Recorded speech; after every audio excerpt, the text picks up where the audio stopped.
Price B to God. தேவனுடைய நாமம் மகிமைப்படுவதாக.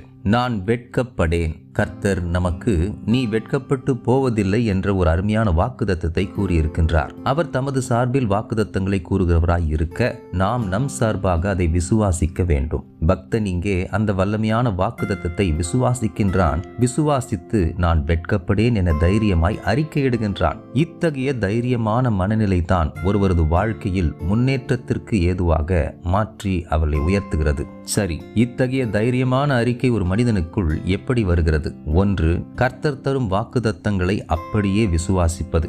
மற்றொரு வல்லமையான காரணமும் உண்டு.